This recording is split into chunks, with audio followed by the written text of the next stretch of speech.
Good evening and welcome back to our question and answer series for anash.org. Question.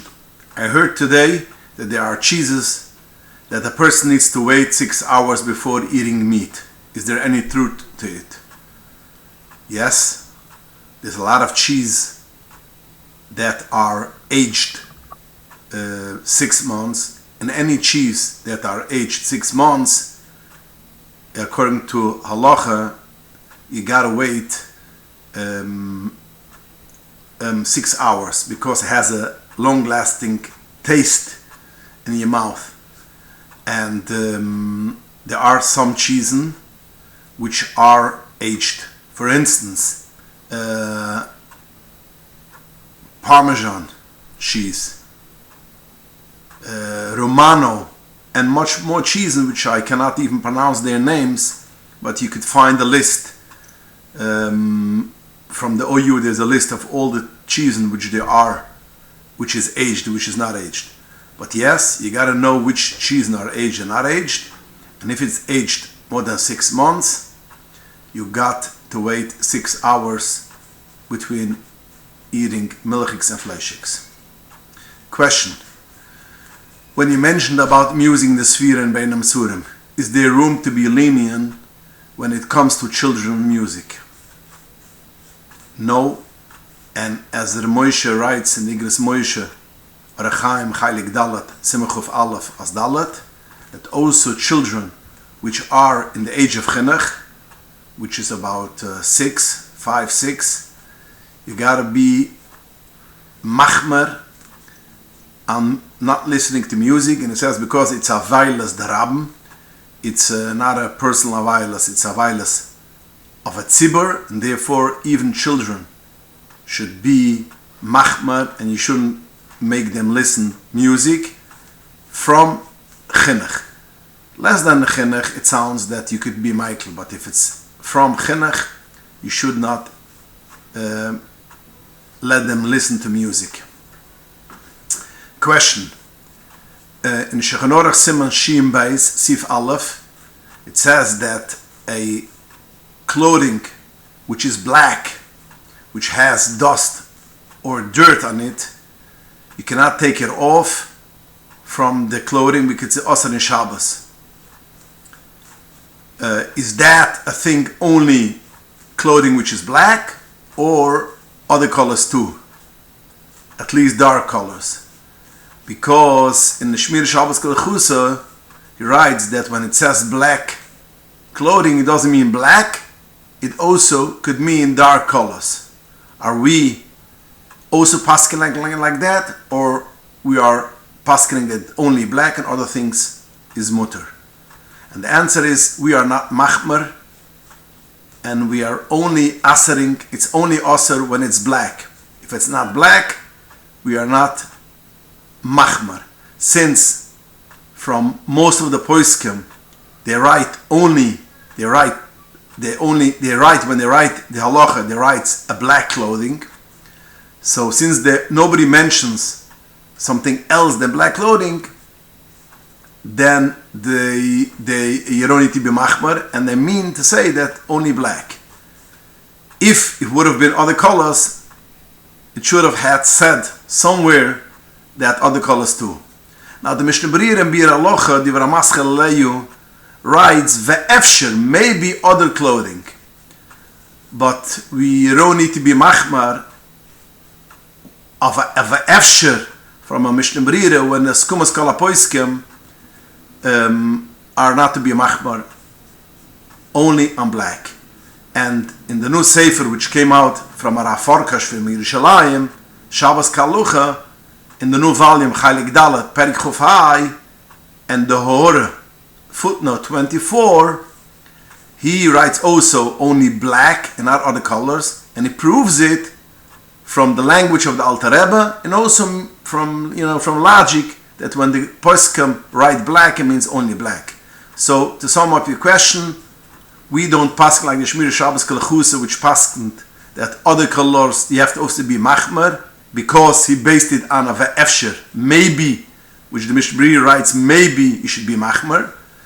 And we could be lenient, like the Shabbos Kalocha, and like the Alter Rebbe, basically, that black is black, and anything which is not black, you don't need to be machmer on that.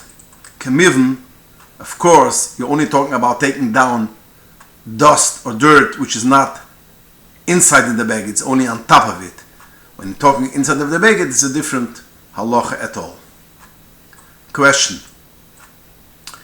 I heard there's a minig Chabad not to cook or fry liver after roasting, even within the 3 days. Is that true?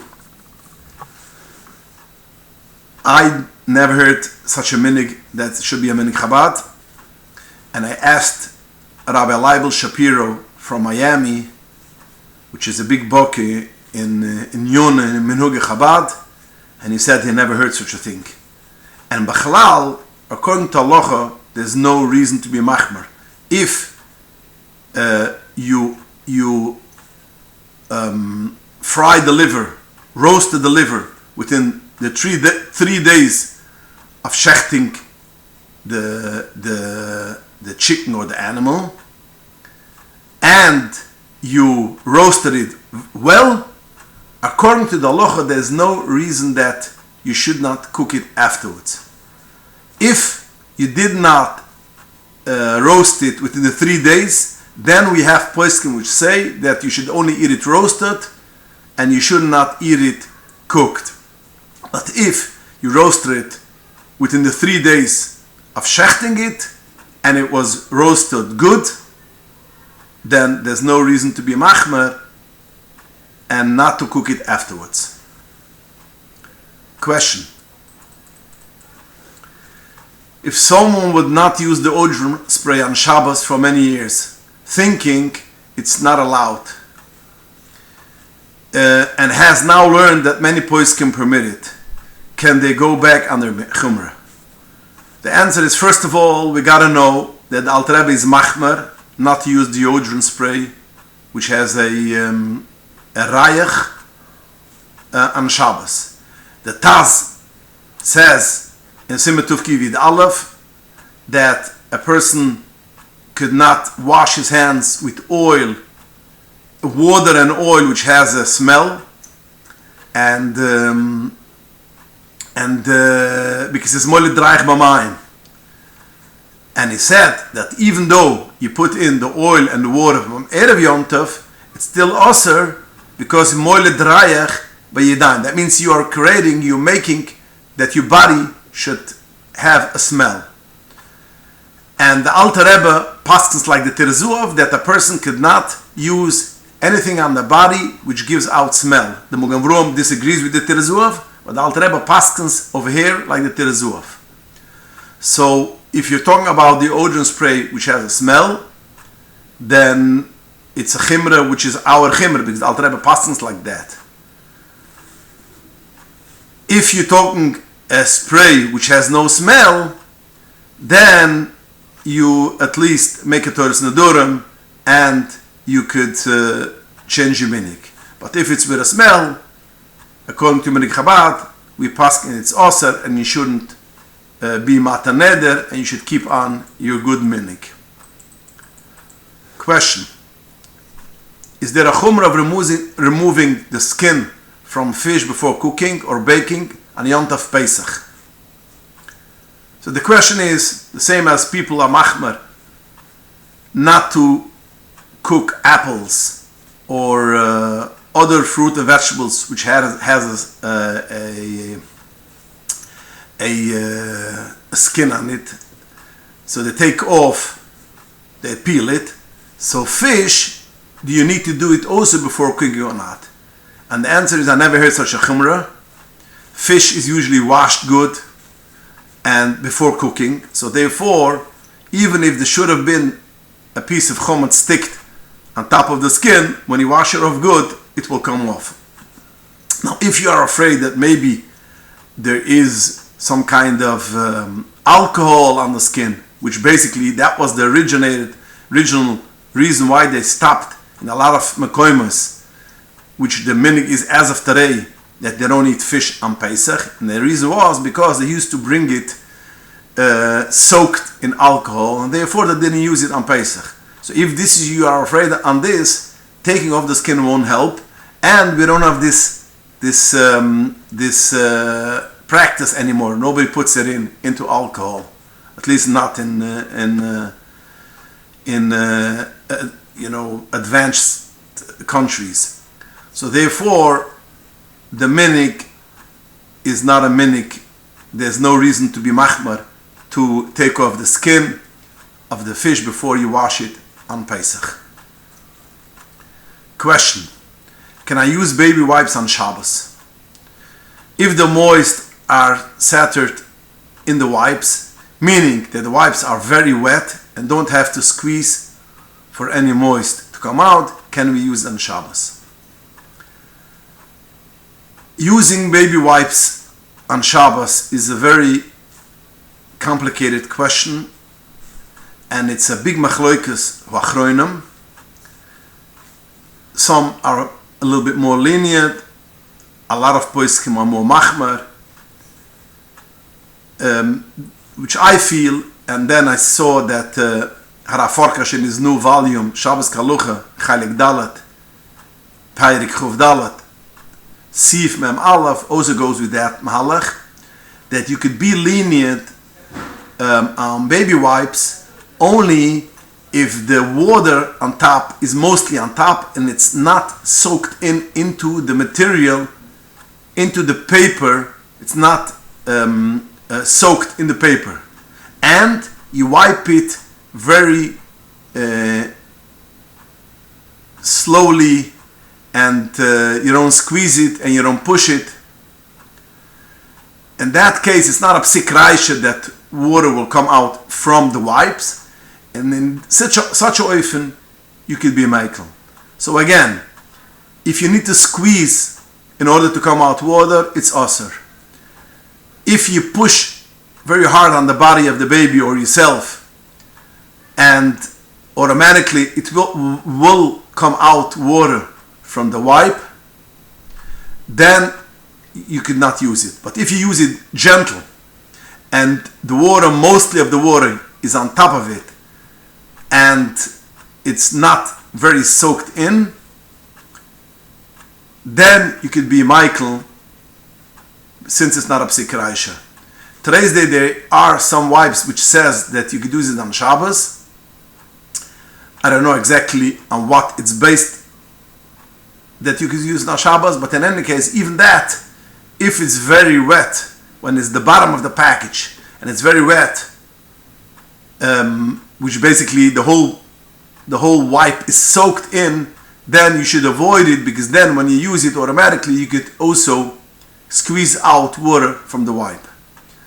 But if you have a wipe which is not in the wipe itself, it's not a lot of water, it's mostly wet from the surface, and you don't push it hard, you do it gently, then you could be Michael if you need.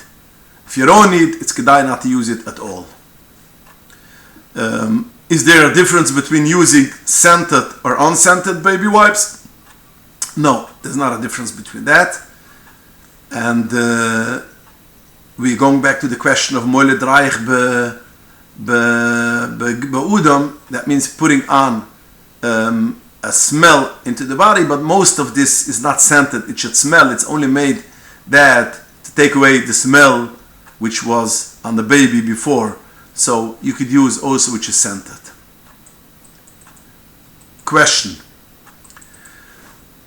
that is kosher but not pas Yisrael. If you toast it or fry it in a pan, can it be considered pas Yisrael? No, it cannot be.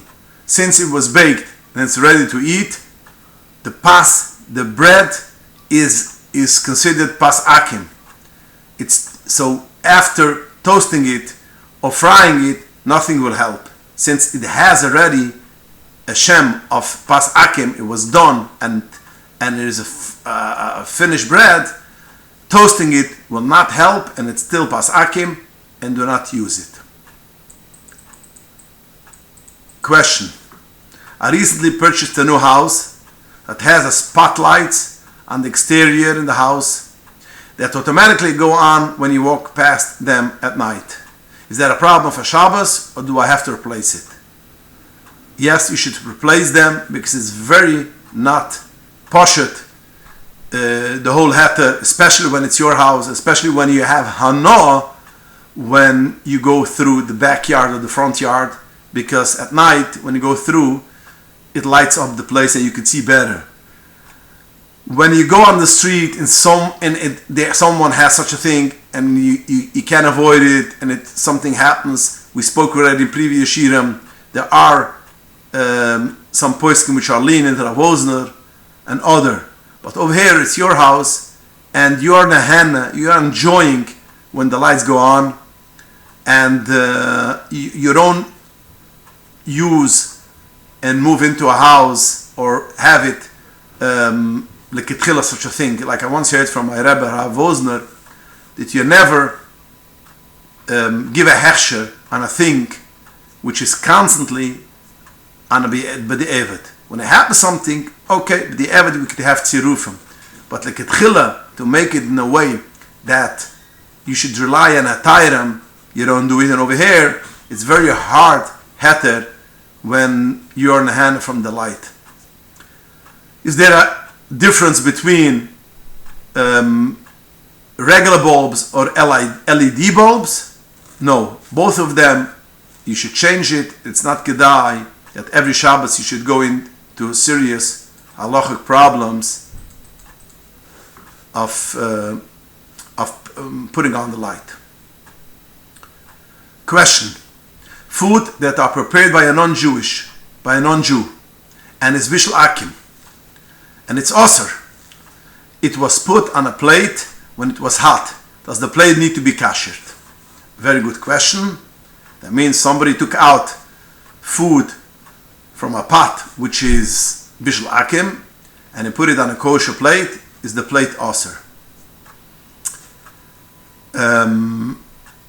The answer to this question is like this. The Kaf HaChaim writes in Yeridaya Simekif Yid Gimel Sifkut and Tzadik Dalet that if a person broiled a non-Jew broiled chicken and he put it on top of a kosher keli, a kosher plate which was cold.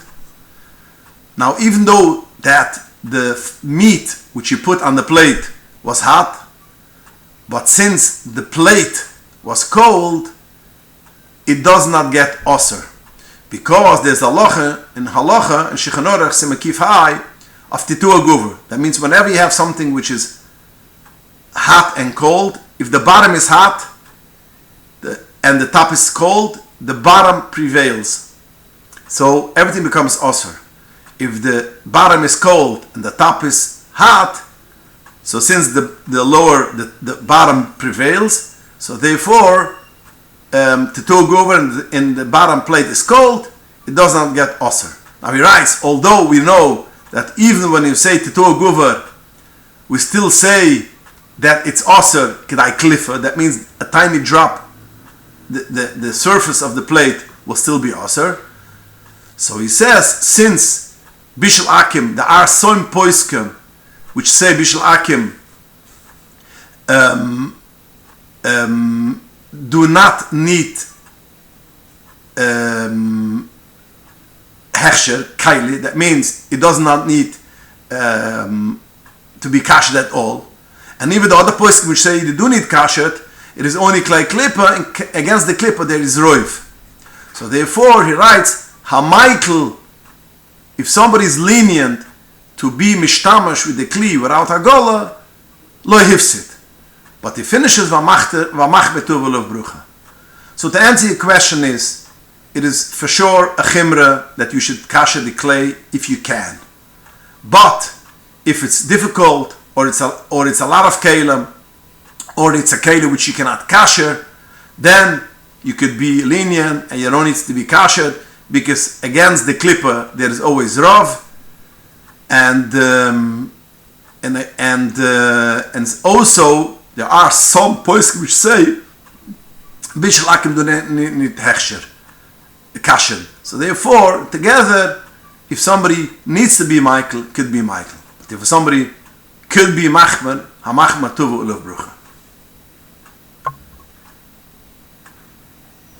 Okay, we're going to stop here, and please join us next week again, and send in your questions to inbox@anash.org.